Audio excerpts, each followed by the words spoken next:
அவர்களிடம், நீங்கள் ஏன் என்னை தேடினீர்கள்?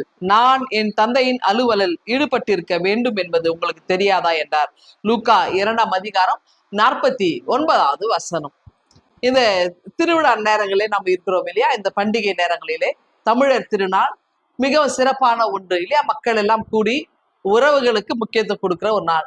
இப்பெல்லாம் நேரம் இல்லை பிள்ளைகளுக்கு. ஆனால் அப்பெல்லாம் நம்ம எப்படி இருப்போம்னா, எல்லாரும் சொந்த பந்தங்கள்லாம் ஒன்னா சேர்ந்து ஒரு லீவ் விட்டா எல்லாம் ஒரு வீட்டுல கூடி, ஒரு பெரியவங்க இல்லையோ தாத்தா பாட்டி கிட்ட எங்கேயோ ஒரு இடத்துல கூடி அங்க ஊர்ல நடக்கிற திருவிழாக்களிலே நம்ம வந்து பங்கு பெறுவோம். ரொம்ப சந்தோஷமா எல்லாரையும் போய் பார்த்துட்டு வர்றது அது ஒரு பெரிய மகிழ்ச்சி இல்லைங்களா?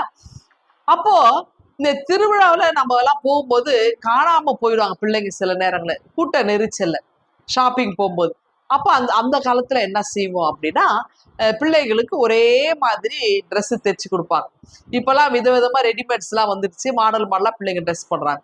அப்பெல்லாம் டெய்லர் கையில கொடுத்து ஷர்ட்டோ பேண்ட்டோ அல்லது பாவாடை சட்டையோ டெய்லர் தைச்சு ஒரே மாதிரி பிள்ளைங்களுக்கு யூனிஃபார்மா இருக்கும். ஏன் இந்த யூனிஃபார்ம்னா, ஒண்ணு இந்த மாதிரி திருவிழா நேரத்துல காணாம போனா கண்டுபிடிச்சிடலாம் அந்த ட்ரெஸ் அடையாளத்தை வச்சு. ரெண்டாவது, வீட்டுல பிரச்சனை இருக்காது பாருங்க, இவங்களுக்கு ரொம்ப காஸ்ட்லி எடுத்தீங்க, அவனுக்கு நல்ல கலர் எனக்கு எடுக்கலன்ற மாதிரி பிரச்சனை இல்லாம இருக்கும்.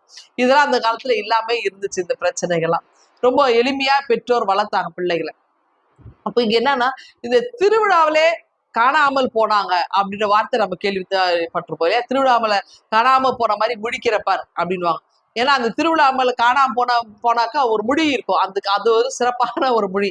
ஏன்னா அந்த மொழி வந்து வேற எங்கேயுமே பார்க்க முடியாது. அந்த மாதிரி திருன்னு விழிப்பாங்க, காணாம போயிட்டுமே எல்லாரும் தொலைச்சிட்டுமே. அப்போ இந்த திருவிழாவில காணாமல் போய் பிள்ளைங்க காணாமல் போனா பெற்றோர் எவ்வளவு பரிதவிப்பாங்க. ஆண்டவராக இயேசு கிறிஸ்து கூட ஒரு அந்த வாலிப சின்ன அந்த டீனேஜ்ல காணாம போயிட்டார். காணாம போற நேரத்துல இவர் தேடி பெற்றோர் வராங்க, 12 வயதுல தேடி வராங்க. அப்ப இவர் தேடி வரும்போது திடீர்னு எல்லா இடங்களும் தேடி பாக்குறாங்க, அங்க அவர் கிடைக்கல. அதனால அவர் ஆலயத்துல இருக்கிறார். கண்டுபிடி அவங்க பார்த்துட்டாங்க அவங்க பெற்றோர். இப்போ பிள்ளை காணல, கிடைச்சது. நம்மளாதான் என்ன பண்ணுவோம், நேரா போய் அந்த பையனை போட்டு காது திருவி 2 அடி போட்டு, உனக்காக நாங்க எவ்வளவு தேடிட்டு இருந்தோம், எவ்வளவு அலைஞ்சோம், எங்கெல்லாம் போனோம், ஏன் சொல்லிட்டு வர்றதான்னு 2 அடி போட்டு திட்டிருப்போம். ஆனா இயேசுவின் பெற்றோர் அப்படி செய்யலங்க. இதெல்லாம் நமக்கு பெரிய பாடங்கள், நம்ம எல்லாம் கத்துக்கணும். அப்போ அவங்க வெளியில இருந்து என்ன பண்றாங்கன்னா, அவங்க ஒருத்தர் அனுப்புறாங்க. அப்போ போய் சொல்றாங்க, உங்களுடைய பெற்றோர் உண்மை தேடி வந்திருக்கிறாங்க, அவனை தேடினமேப்பா காணமேப்பா அப்படின்னு அவங்க அம்மா ரொம்ப வருத்தத்தோட சொல்லும்போது அவர் சொல்றாரு, என்னை ஏன் நீங்க தேடினீங்க? என் தந்தை பிதாவுக்கு அடுத்த பணிகளை நான் செய்யணும்னு உங்களுக்கு தெரியாதா அப்படின்றார். அவங்க கேள்வி கேட்கிற அவங்களுக்கு பதில் கேள்வி ஆண்டவர் கேட்கிறார். அப்போ நான் என்ன அர்த்தம்னா, மரியாளுக்கு எல்லாம் அவங்க அம்மாவுக்கு எல்லாம் தெரிஞ்சிருக்கும் தானே, இவர் யார் என்பது தெரியும். அப்போ நான் அந்த வேலை தானே செய்து தானே இங்க வந்திருக்கிறேன். நான் வீட்டுல உங்க மகனாய் இருப்பதற்கல்ல, கடவுளுடைய வேலை செய்யணும், என் தந்தையின் வேலையை நான் செய்யணும், அது உங்களுக்கு தெரியும் இல்லம்மா அப்படின்றாரு. அப்படின்னா இங்க இந்த அம்மா வந்து இந்த என்ன செய்யறாங்கன்னா, இந்த மகனை பார்த்த மாத்திரத்துல அரவணைச்சு இதை சொல்றாங்க. இயேசு அவர் மனதை புண்படுத்தும்படி சொல்லல, மாறாக தந்தையின் பணியை அங்கே முக்கியப்படுத்துகிறார். இப்போ ஒண்ணும் இல்லை, இது புரிஞ்சுக்கணும் அப்படின்னா ஒரு சின்ன உதாரணம். அதாவது வீட்டுல ஒருத்தர் அப்பா இறந்துறாங்கன்னு வச்சுக்க, வீட்டுல உடனே சொந்தக்காரங்க அந்த ஊர் மக்கள்லாம் வந்து அந்த வீட்டுல இருக்கிற மூத்த மகனை பார்த்து கையை பிடிச்சு சொல்லுவாங்க, அப்பா இப்ப அப்பா தவறிட்டாரு, அப்பாவோட வேலையை அடுத்து நீதான் அந்த குடும்பத்துக்கு முக்கியமான பொறுப்பு இருந்து நீதான் எல்லாத்தையும் செய்யணும் அப்படின்னு சொல்லிட்டு போவோம் இல்லைங்களா? அந்த மாதிரி தான்.